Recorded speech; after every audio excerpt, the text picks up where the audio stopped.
Happy New Year, everybody, and welcome back to Wander to the Edge. My name is Adam Asher from The Edge of Adventure. I'm Zan from Where Gals Wander.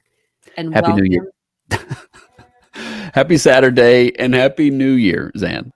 Thank you. And welcome to 2021. We made I it. cannot be happier to get rid of 2020. Yes, this is 2021. We're ready for a very special program today. But first of all, I just want to say I'm digging the jacket. Thank you. I dig this jacket too. Where's the helmet? Well, I had to sell the helmet when I sold the bike. You know, I used to have a Harley. I know. Yeah. And did you wear that? Honestly, you wore that as riding that bike? Yeah. Well, Yeah. actually, I had a Harley Davidson leather jacket. This one's more of my fun fashion jacket than my hardcore Harley Davidson jacket. So, Well, I dig it. It looks nice, and it's definitely your motorcycle style. So yes. Thank you. it's another great way to start 2021. And we've sort of been talking about this. And if you've been seeing some of the promos that we ran the last couple of weeks, we've been teasing everybody, like they say, teasing the show, because this is a special show. This is a very meaningful opportunity for us. We treasure every opportunity we have to get to know people. And so many great members of the travel tribe. And we bring them here on Wander to the Edge so they can talk about their platform, but also so we can get to know them and really know the people that they are. And today, Zan, how would you describe our special guests? Today, they just bring a sense of connection and wonder and awe to everything that they do. And they're so appreciative of their travels and their experiences. And they're so appreciative of the people that they get to meet and connect with, that it's the right way to start 2021. Indeed, and they are a very special couple. I would say they love each other very much, and they love the travel tribe very much. Yes. So we're not going to tell you who it is until the other side of the break here, but this is how I would. You're such sort a tease, I Adam. know. It's too many years in the radio business. But I will tell you that our guests today, everybody in the travel tribe knows them. Yeah. They're a very important part of the travel tribe. But I would venture to say most of you have never met them, but you will today, here on Wander to the Edge.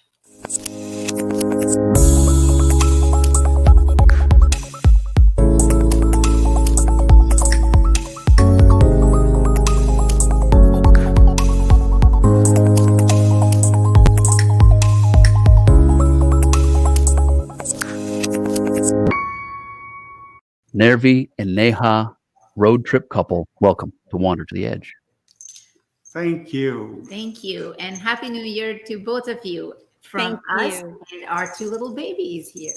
It's Well, okay, well, Solo and Chewy. Yay! Chewy. Oh, And they happy are dog just the solo. cutest dogs. Oh, So let's get all the introductions out of the way here. So we Yeah. have Nirvi, we have Neha, and then the puppies' names are. This one is Chewy. And this one's Solo. And guess what movie they are named after? Star Trek. Star Wars. Kidding. I'm kidding. now you and Chewy kind of have something in common going on over there, Adam, with the full, yeah. So funny story. So a few years back, I was at, I guess it was the Gwinnett Gladiators hockey game. So that's basically like the minor league for hockey, I guess. And here in the Atlanta area, and it was Star Wars night, and there were some guys dressed up as stormtroopers, of course. And that's exactly they called me Chewy, and I thought it was pretty funny. So they were like, "Look, there's Chewbacca." You got a new friend, my friend. Yes, it's somebody from my But planet. those are some good-looking pups. What kind of dogs are they, and do they travel, or no? They like to stay at home. Well, Go ahead. they do love to travel with us. Chewy, he is a miniature poodle, And we really wanted one which had the same red coloring, and we are so lucky to have him and to give company to Solo here. You want to tell about Solo? Yeah, Solo is a Cavachon, so it's a Bichon and a Cavalier and a King Charles. Cavalier King Charles mix. So it's a very sedate, calm dog. Chewy is the opposite. Yes, and he's always happy. That's why we have him as Happy Dog Solo. And both of them have brought so much joy in our lives. And they just, the moment we say, and I'm not going to say that word, the red JEEP, they just love to just run to the door when we say that word. So they have traveled a time or two. I gotcha. Absolutely. So speaking of the JEEP, so I understand that you actually had it formatted for the pups. So you want to tell us a little bit about that? Yeah, so this guy loves to sort of drive with us. He sits in the front, looks at the road, and he looks at what's happening on the road. And we've always wanted him to have a special seat. So we designed something in the middle of the Jeep, and that's his seat. He sits there and he helps us drive, And this guy has a special seat on mom's lap. Yes. Oh, there they are. Yeah. Oh, so cute. What are some of the favorite places that they've been? I mean, I'm sure they like to go anywhere, and they're with you, they're with mom and dad, so that's their favorite place. But what do you think of it? If you look back, what are some of the trips that they've loved the most? I think they love traveling with us to Flagstaff. We take them often because, they like those open spaces. Solo loves to run, and they've been to Grand Canyon with us. I think we've taken him to San Diego once. Yeah. He's been to New Jersey in the plane, though. Yeah, we come into New Jersey, New York. We rented a car there. We went to Miami with Solo, and we rented a car there. So they've done some transcontinental trips. Yeah. Solo went to Los Angeles because I had a chance to meet up with you guys last year in Los Angeles and got to meet Solo in person. Yes. And Chewy, 2020 was the year when we all were not traveling so much. Hopefully 2021 is going to be different. So he has only been to Flagstaff. So I have to tell you guys a story. When you are a child and you're learning how to drive and you start thinking about your dream car and what that's going to look like, mine was always a red Jeep. Wow. And it's exactly what you guys have. I mean, you want to talk about like the embodiment of adventure, like in a vehicle. I don't think there's anything better than having that bright red fire engine Jeep that you guys have. Thank you. Thank you so much. I mean, it was a long wait, a lot of pennies saved over the years to eventually buy it. And guess what? Day one, we were there in Sedona, and I had never off-roaded before that. And we did this Broken Arrow off-road trail. I can tell you, I think the Jeep made sure that I was alive at the end of this descent. Yes. And I was at the bottom of, this drive and kind of directing him. And Solo was sitting in his seat in the Jeep. And when they finally came down, both of them, Nirvi driving, and he looked at me, he said, "Oh my God, get me out of here. What did I get into?" It was a little bit harrowing. Yeah. That trail is no joke. I mean, people pay money to go on those pink Jeep tours, because it's an adventure ride. I did that before, 10 years ago. For you guys to take that on, wow, that's no fear right there. Got lucky. Well, of course, if you're just joining us, our guests today are Nirvi and Neha, and they are, perhaps to those of us in the travel tribe, better known as Road Trip Couple. And it's an honor to have you guys on the show. We like meeting everybody. We think it's always just an honor to get to meet the different members of the travel tribe, people who travel, love traveling, love people, love dogs, those kinds of things. But I know that today is also a real, for us, for Zan and for me, it's a special honor because as we've watched and interacted with your platforms, we know that you guys are not all about I guess, glorifying yourselves. You're about the travel, and for you to come on a show like this and to talk, and I guess in a way just kind of open up your heart and your lives, that's a big deal.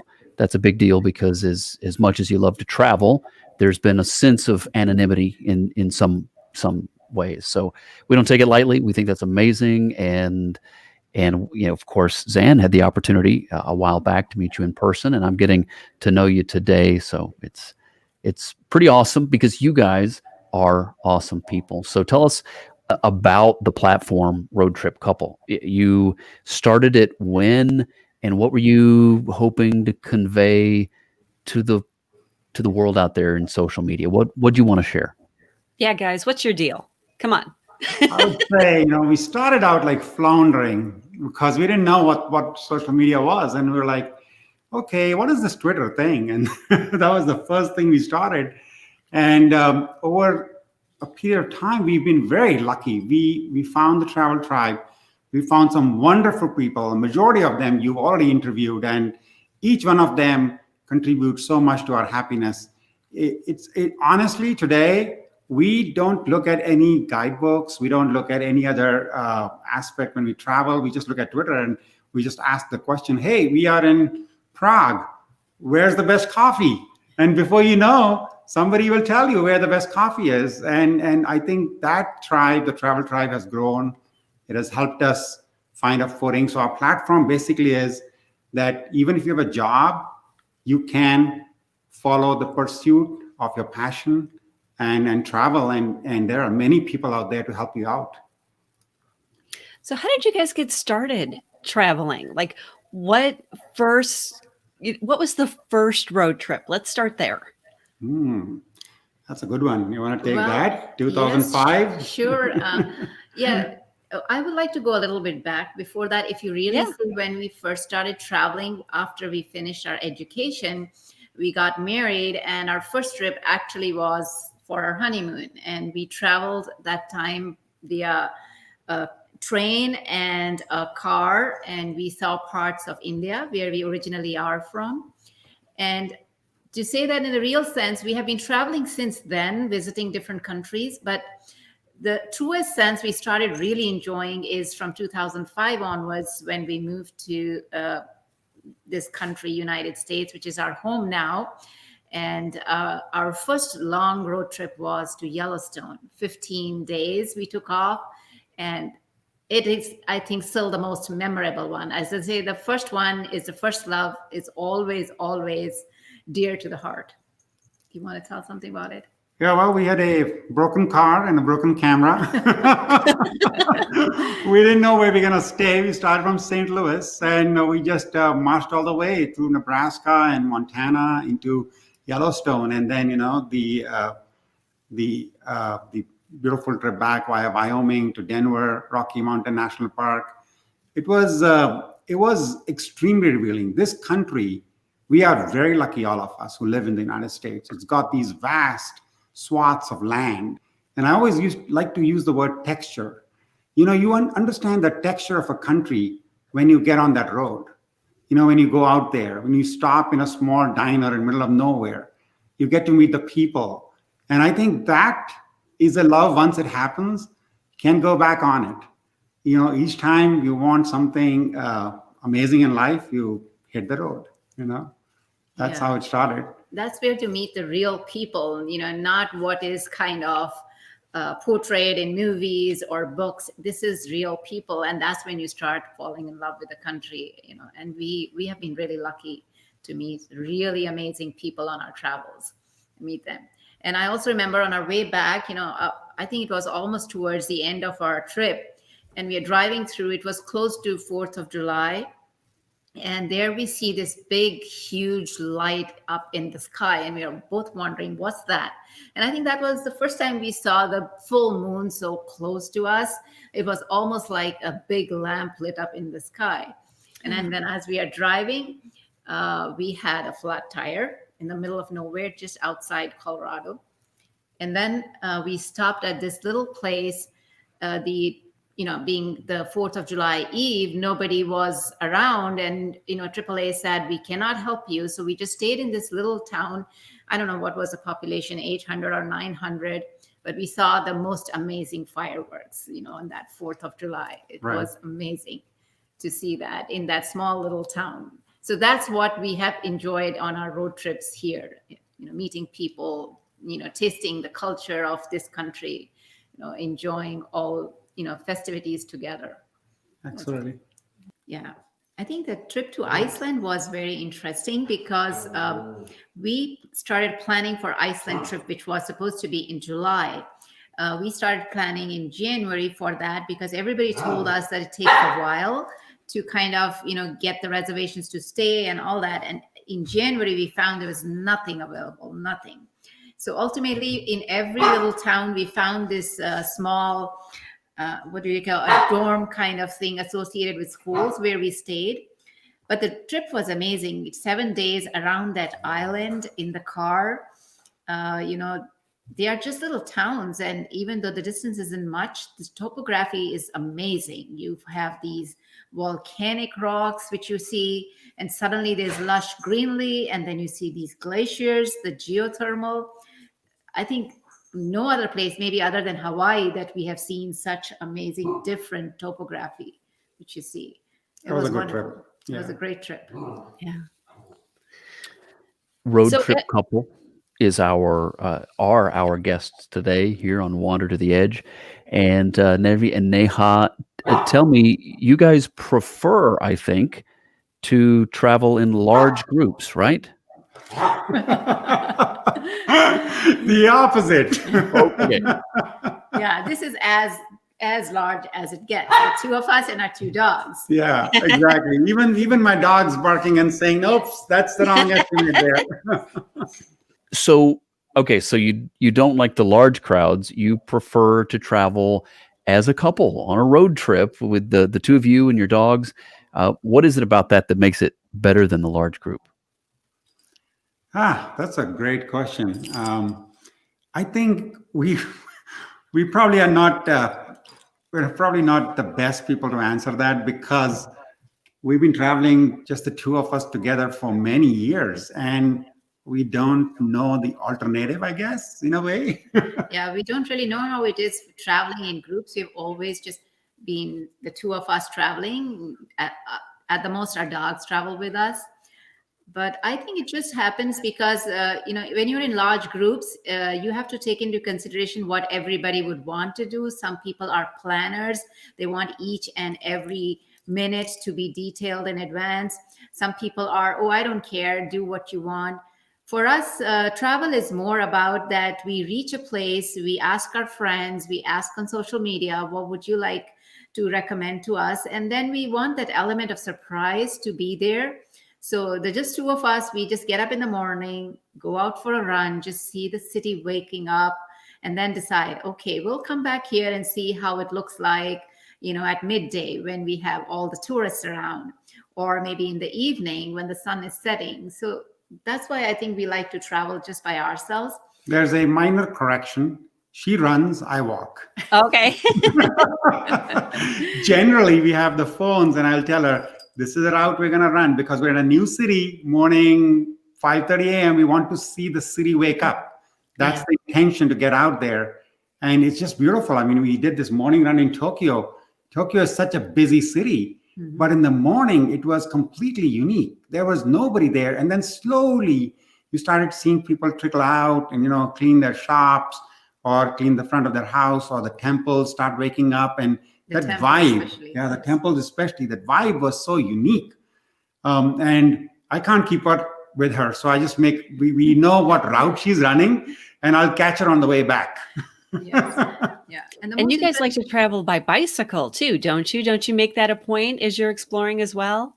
Yes, we have done that too in many places.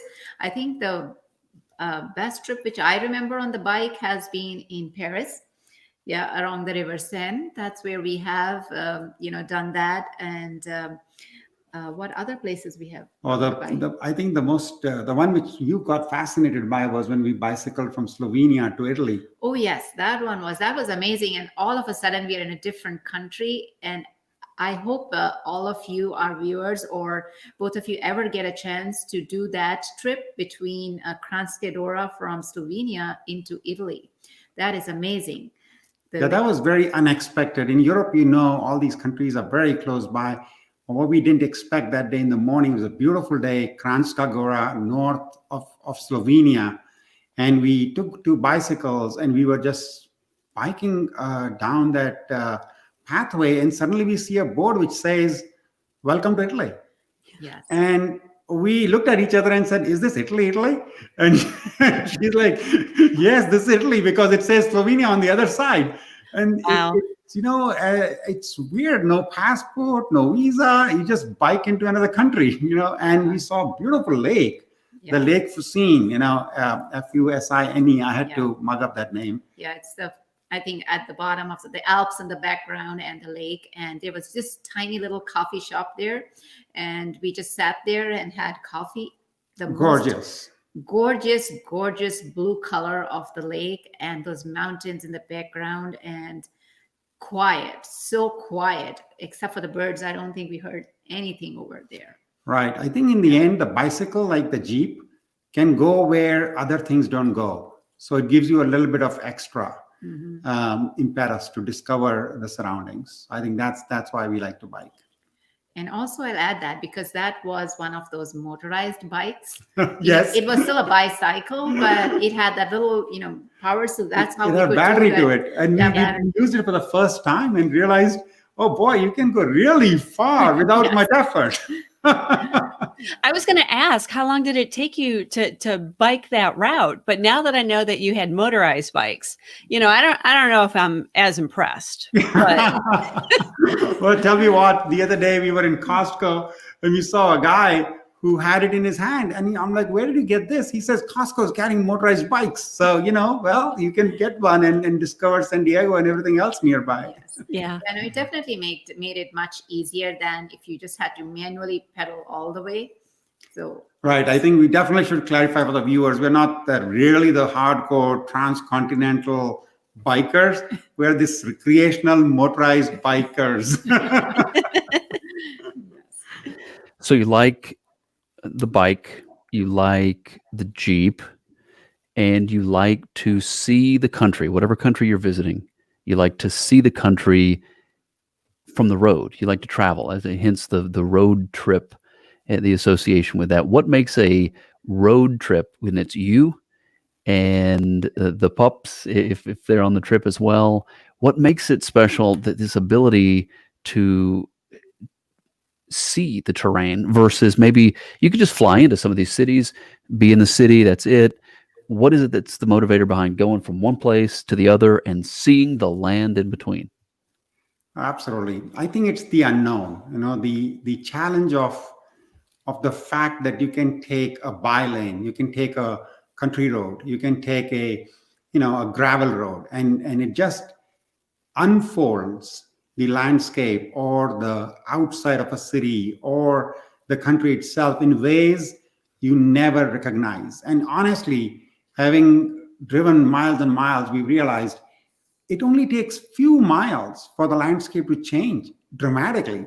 Just getting off the freeway, just getting off the city limits dramatically changes what you see. And I think it sort of is like a trigger because it initiates that exploration gene in you, and then you want to do it each time you're in a new city. You're like, let's just hit the road and let's find a country road, or let's just get lost.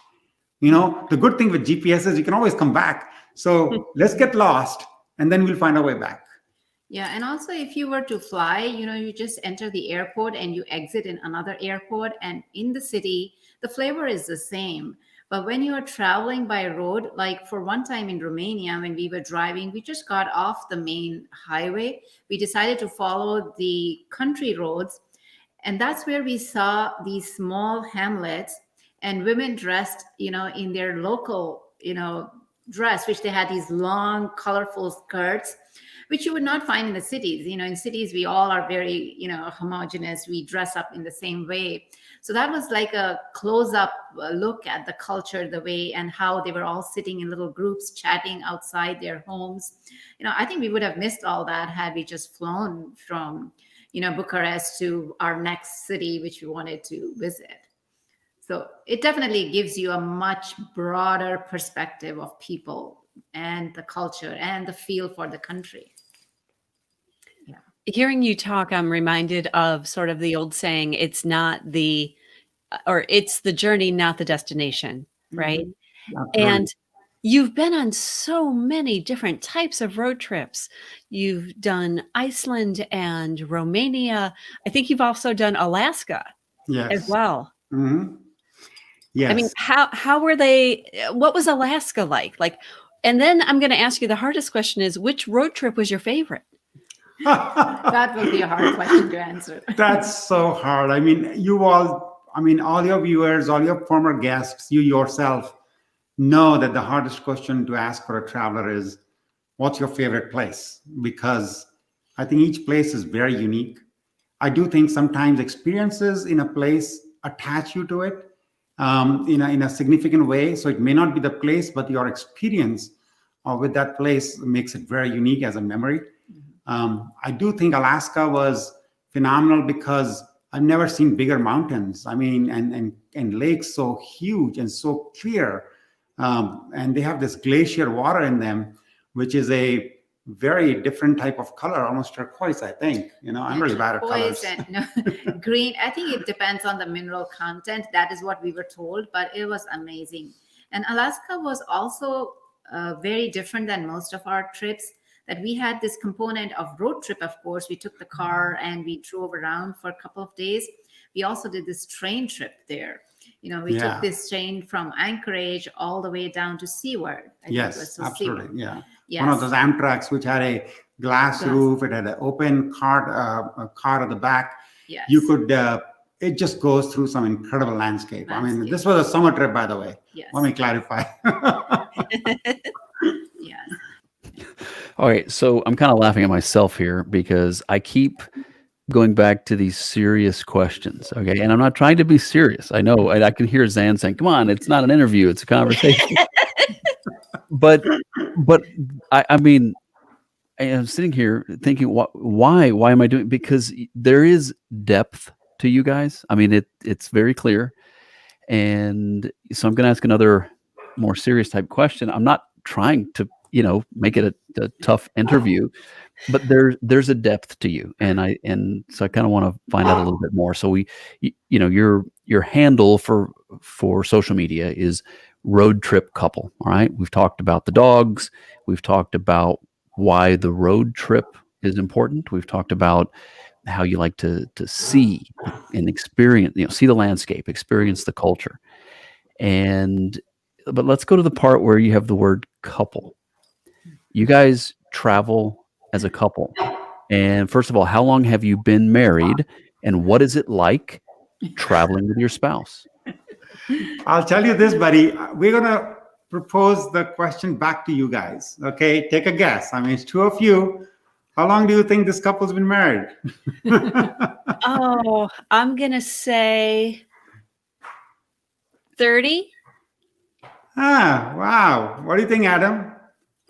So I was going to say, looking at you guys can't have been married for more than like a year and a half. Okay. But when it comes to like the maturity and the depth and this faithful love that you guys have, I'm thinking 50 years. Yes. I must say you guys are pretty close. Yeah. I think Zan was really close. She was really close. Because next year we're going to be married for 30 years. Yes. Oh, wow. I win. Congratulations. It's been a wonderful ride, I must say. It's been a pleasure and honor and to have Neha as a companion for everything. I think my life has tremendously improved in many, many ways for having this wonderful partner with me. And likewise. And I wasn't the kind of person who wanted to really step out of the house, back when I was young and single. But being with Nirvi, he just opened my eyes to the world. And now we both do it together. We just really, really enjoy it. And, it's fun. It's fun traveling together. And we are always in sync. Like he says, he likes to walk. I like to run. He wants to listen to music. I want to read a book. So, that's why they say opposites attract. So we have been having fun along, doing these trips together. Yes. Does that answer your serious question, Adam? That answers my serious question. I may have another one, but let's let Zan bring in a more lighthearted question. Go, Well, Zan. no, I was actually I was going to get serious too, just for a moment. I just want to make the comment. I've said this to you guys before. Like, I love your account and I love both of you because it's just so authentic, and your passion and love for travel comes with a certain element of respect, and you can almost feel the sense of awe as you're traveling and deep appreciation. And just also watching you guys today, you also have that for each other. And I just think that that's so amazing.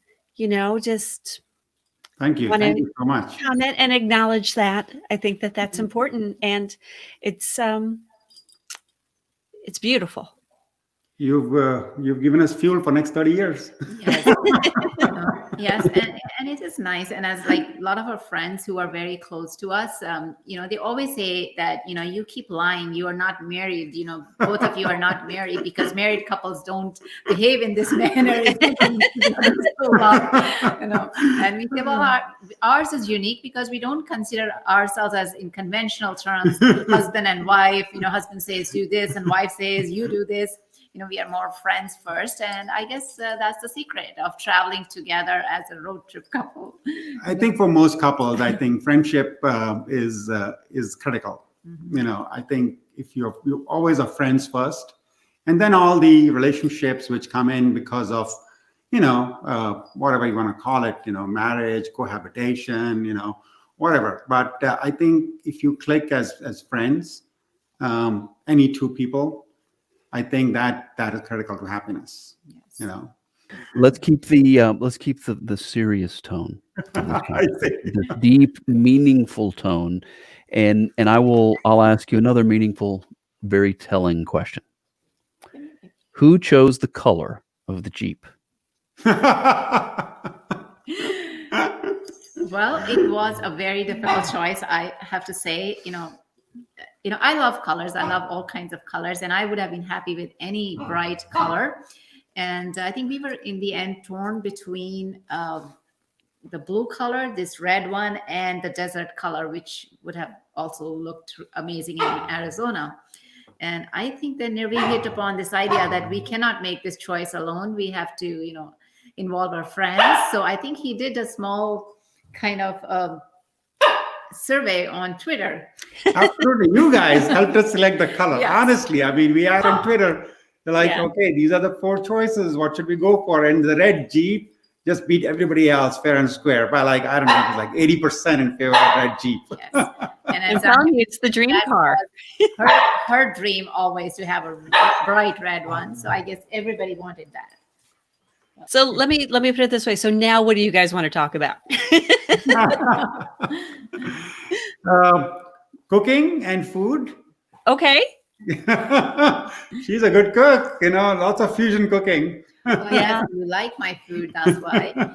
Yeah, but that is also another aspect of our travels that, when we travel, some people are comfortable with the kind of food they like, what they eat at home, and that's what they feel comfortable, especially while traveling.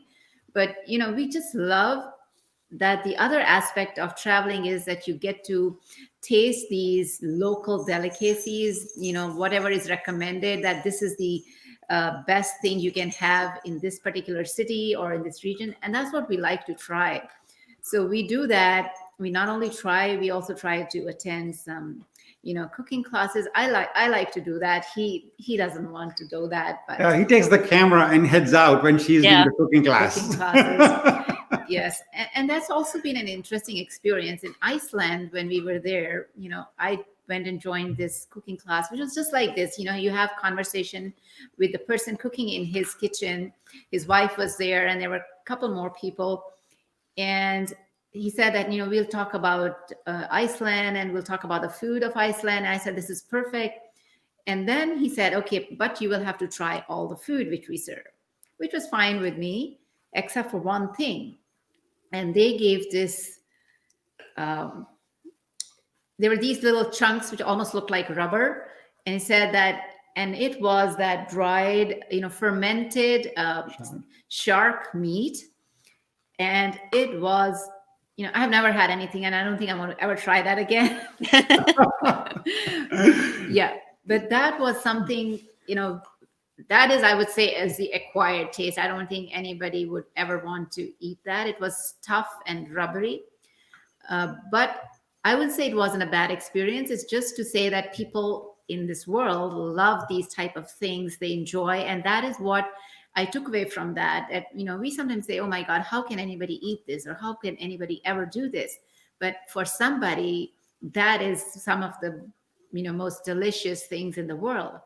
And I really said that, and I was kind of humbled that they wanted to share their own food with us, which you would not find it in fine dining restaurants or somewhere, just what the local people ate. And they had their stories that how when Iceland was, just a small place where nobody visited, not when you get hordes of people come in. And wintertime, there's nothing else to do. And they would actually ferment and keep this so that they have food, which is, gives them nourishment because it's basically essentially protein.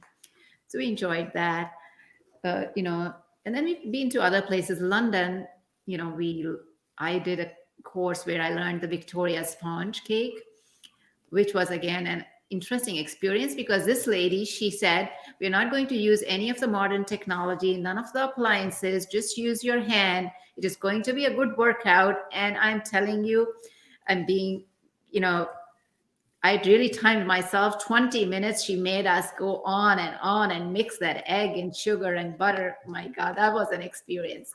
But good workout. But in the end, it was the most soft, delicious cake we ever had. So that's another aspect we really enjoy. At least I enjoy it more when I do the classes, but we enjoy the food together. I enjoy the eating part, and I'm so happy she learns all this exotic cuisine from different places. She comes home, she cooks them, and I'm more than happy to be the guinea pig to try it. Honestly, I'm the luckiest guinea pig because most of the stuff comes up really tasty, as you can sometimes see on our Instagram feed. I'll put stuff, and we have nephews and nieces around the world. And yesterday I put some, I don't even remember what we had cooked, the one which was the one with that onions, the rustic onion and blue cheese tart. Yeah. So, and we took a picture, we put it up there on Instagram, and my niece from India was like, which restaurant is that? I'm like, no, this is your aunt who made it. And she's like, how insane is that? I'm like, yes, don't ask me. I'm the lucky guy. Well, you are always willing to be the guinea pig to try out what I cook. So, yeah. I want to bring up, you mentioned London and having to spend a lot of time in London, but you have a special title that you've given yourself. Yeah, we call ourselves the London layover experts. Yes. There's one flight from Phoenix. We're not like you guys, we don't have a lucky LA airport which flies all over the world. So we have one flight, British Airways, which goes from Phoenix to London and from London to Delhi, India. And, we visit family in India. So that's a trajectory we take often. But the layover in London is 8 hours. And we have challenged ourselves each time we've been to London on that 8-hour layover to maximize our, let's say, exploration of London as much as we can. Yes, as much as we can. And we have mastered the art. We know everything about that airport. The Heathrow Airport, we know how to get out of that airport in 15 minutes. We know how to take that Heathrow Express, and we are in Paddington Station in 15 minutes. And before you know, we're walking in, she's running in Hyde Park. I mean, I'm not kidding you. She has running shoes. She runs in Hyde Park, whereas I'm like exploring the Little Venice area nearby, the St. James Park nearby. So it's so much stuff in London to do. And we nearly time it to perfection because we know every time the Heathrow Express will make it back. And then we're back for the next flight. And we're so tired in those 8 hours, we sleep the rest of the way to India. Yeah, and it so happens that every time we've had, like, maximum times we've traveled, the layover comes on a weekend when we are there in London. And it was only one time, because I've always wanted to visit this Burroughs Market in London, which is a big foodie market. You get all kinds of spices and you can taste all kinds of food. And it was one time we landed on a Monday and I was super excited. And we spent, I think, our entire 4 hours we had, at Burroughs Market. And I bought tons of spices, which I brought back. So it was fun. Spices worth so much that, I had to check in the spices. They wouldn't allow in the handbags. Yes. Oh. So London, I think we're a little bit of a, might be overshooting ourselves, but at least from our point of view, we would call ourselves the London layover experts. Yes, we enjoy that. Rather than sit at the airport, it's nice, fun. So, do you both do the photography for the account? I know, Nirvi, you mentioned that that's something you like to do. You like to take some of the photos. I don't know if you both do, but as you do, what's the objective with that? I mean, it is that you're not just taking snapshots here. What are you after? What are you trying to convey? That's a great question. I mean, it's a serious question, Adam. And now I gotta put on my serious face. I gotta think something which looks very sophisticated, but I probably am not able to do that. The quest for the landscape shot takes you to places you would not have gone otherwise. I think that is the biggest thing I get. I mean, it makes you wake up early. All of us know the best shot happens before the sun comes out. And you know that the best shot happens after the sun goes down. So it makes you wake up early and take your camera and head out. You ask the local people and you go and explore. So in Iceland, I took some really good shots and really enjoyed that. So I think the real benefit of this is to ourselves and to me, and to I think it helps us discover places. Yeah, it does. And since you asked that, he's the one who takes photographs, and a lot of our friends have asked that, what do you do then when he's taking those pictures? Because he does spend time, framing it, looking at the lighting should be fine. And so I say that, what do I miss over there if I don't go? Because it is such amazing areas. You just have to be there and enjoy the beauty. He can spend as much time as he wants taking those pictures. I think in the end, I come out a winner because I am there, seeing that amazing scene or the sunset or the sunrise, which most people miss out because they just say, oh, okay, I'll just stay at home. I'll just stay in the room and, catch up on sleep. So I just enjoy being with him in that moment too. What are some best tips that you guys have for traveling with two dogs? Best road trip tips? Oh, I'm gonna let you handle that one because she's got this planned out to a T. Well, as I say, like people who have children and travel, they realize that with hit and trial, they hit the right combination. So for us also, that's how it evolved. With Solo, it happened that he actually flew in a plane to come to us from a farm in Iowa. So he, I guess, was a born traveler. So yes. So the one thing which we started doing when we had him as a puppy was that even if we went on a short trip to the grocery store in the car, we would put him in his carrier so he gets used to the idea of sitting in a car and traveling. So we started from that, and that has helped us a lot.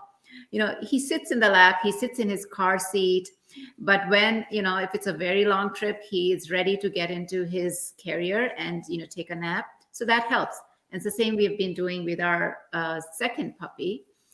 The other things we've realized is when we go out on a hike with our dogs, we were wasting a lot of water. He would take a little bit and I had to throw it away because what do I do? That made me realize that I really need to, living in Arizona, we cannot waste water. So we found out, and with Hit and Trial, I found this bottle which has this kind of a valve with which you can take back the water in. It comes out in a cup and he can drink it and the rest of it just goes back. Those kind of little things. We're not getting any money from this bottle company, by the way. Although, But it is a very unique bottle, and whenever we use it, people come over and ask, "Where did you get that?" Yeah. It's got a nice little cap with a little place for the water to come in, and once the pups had its water, you can open the valve and the water gets back into the bottle. So nice things. And of course, we carry the food with us most of the Yeah, time. and as you travel with children, same way with these little puppies, you have to carry food and snacks and keep them kind of well fed, because otherwise they get really cranky and they won't let you enjoy the ride. But they are so used to it, they just sit, they enjoy. And Solo, he is so used to the moment you hit the freeway and you're at that speed, he just sits down in his seat, which you saw in the Jeep, and just takes a nap. And the moment we start slowing down, he wakes up and is ready to look around. What are we going to do? Yeah. and we have to mention the fact that Solo has his own account, Happy Dog Solo, and all the videos of all of his adventures, both in your backyard and on the travel. And I love how you narrate it from his point of view. Yes. Yeah, he is, as you say, the joy of our life. And, both of them now, Solo came first and Chewy later. So, we just love their antics, like any parents love their kids' antics. They are our children. So we like to share it with everyone. Right. And Neha loves making these videos of Solo. And I think she came on this idea, let's start an account, because if these guys give us so much happiness and joy, then we should share it with the world. And I think that's the intention. I mean, really, there's nothing commercial about it, but we thought it's just fun to share it with everyone, friends, family, relatives, all around the world. And suddenly Solo has his own little following. What I was going to ask, and since Zan stepped out, just for the sake of the viewer, she stepped out, but she's going to come right back. But I'm going to go ahead and while she's gone, ask you guys. You've mentioned a couple of times that you're from India, so you both grew up in India. You moved here when, and I guess you liked it because this is now home. For sure. Well, I think we are very lucky, because I think people who have insights on different cultures in the world can almost get the best of both the cultures. We spent a significant portion of our life in India, and love India to the core of our heart. We have a lot of family there. We travel a lot in India too. So if anybody wants tips about India travel, feel free to ask us. But I think we moved to US in 2005. 2005. Yes. Yeah, 2005. And somehow our jobs worked out fine, and we got an opportunity to stay. And we've loved it, honestly. And it happens that a country grows on you. And the United States has grown on us. We feel we are very blessed and grateful to be able to have a background which straddles two countries. Yeah, and Nirvi said that we are lucky. Not everybody gets to experience this. That you get to know one country, which is your birth country. Everybody does that, and then to find another country which you adopt, and that country gives you back equally. We have been lucky and blessed, and we've enjoyed every part of this country. We have traveled, except for I think the Northeast. I think we have traveled most of the country, visited a lot of its parks, enjoyed meeting people, the food here. It's a very amazing, very large-hearted country, I would say, to accept all of us who come here. Yeah, let's put it that way. Yes. Well, then let's talk. And Zan, it's great to have you back. Thanks for coming back.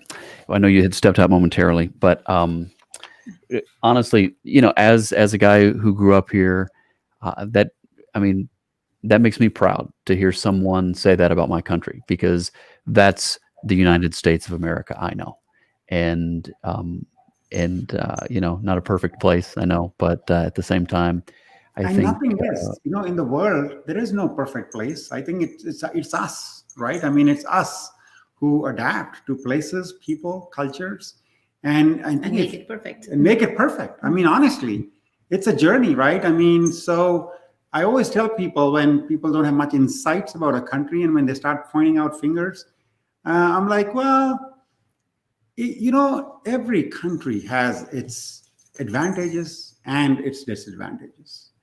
But if you're living in a certain place, I think the ability is to find what's positive, and make it a part of your life, because that ultimately helps you become better human beings, right? I mean, we all have choices, right? We all have choices, and yet we can always find the positivity in any situation, anywhere you are. It really doesn't matter, So it's a lot of things that it's about you rather than the country. So when you got here then in 2005 and you started taking road trips, what was that like, taking maybe the first couple of road trips here in the US? We found incredibly wonderful people. We were once in a diner in southern Missouri, and we walked in, and they were like, "Are you guys lost?" Because we probably looked like city people from St. Louis. And we're like, "No, we're hungry." And, they all start laughing, and they're like, "Wow, wow, welcome." And then it's so funny because when they gave us the menu, because we, I guess, looked from the city, she's like, "We don't have any healthy salads." And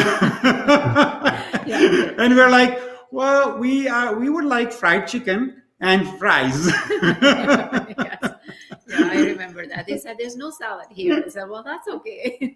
We're like, we're hungry and we're good with food. If food is good, we're happy with it. So little experiences like those, give you some insights, and you have to be careful in your mind not to create judgments based on that. It's very easy to box people and places that, oh, this is going to be like this. But when you interact, the person turns out to be opposite of what you thought. And I think that's the biggest thing travel gives you. It gives you the ability to understand that at a certain level, we are kind of same. We might look different, might speak a different language, maybe a different culture, maybe dress up differently.